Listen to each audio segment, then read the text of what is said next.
Well, the number of children in the custody of children's services in Ohio continues to grow. People who work in child welfare say that increase has a direct connection to the opiate crisis. According to figures from the Public Children's Services Association of Ohio, if the opioid epidemic continues at its current pace in the state, there will be more than 20,000 children in foster care by 2020. But as WKBN 27 First News reporter Nadine Grimley found out, more relatives are responding to the need, caring for the innocent children who have fallen victim to the crisis. So many kids are not in a traditional family sense.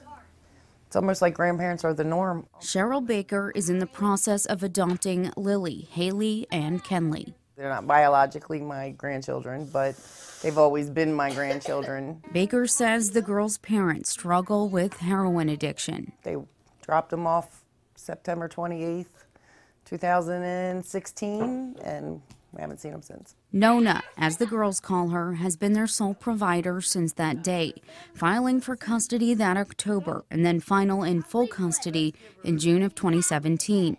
She has a final court date scheduled for January. They're such wonderful, great kids, and it is heartbreaking. It's hard to see the confusion sometimes and the pain and the wonder. She's just one example of family members raising children since agencies like Trumbull County Children's Services started seeing the impact of the opioid crisis 5 years ago. Executive Director Tim Schaffner says that's when the number of children in their custody jumped by about 40% in 2 years. The impact on number of cases and kids in custody was jarring to us.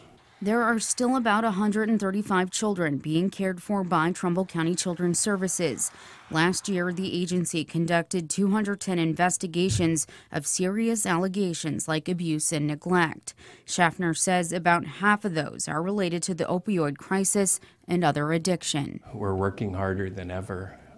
It tells me that the impact on kids is even more serious than we've seen historically. But the agency is finding new ways to help heal families struggling with addiction, hiring recovery coach Angela Cochran in July. I can meet these people where they're at and help bring them up out of, wherever it is that they are. Cochran brings her own personal experience to her clients, once handing over her kids to Children's Services while working towards recovery.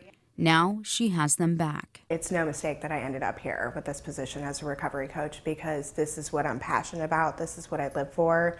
And if I could just make, somebody's life, just one person's life different, then I'm doing something good. Back at Baker's house, she's just happy to provide her girls a place to call home. They have their beds and their bedrooms and their toys and their pets and their friends and school, and it makes a big difference.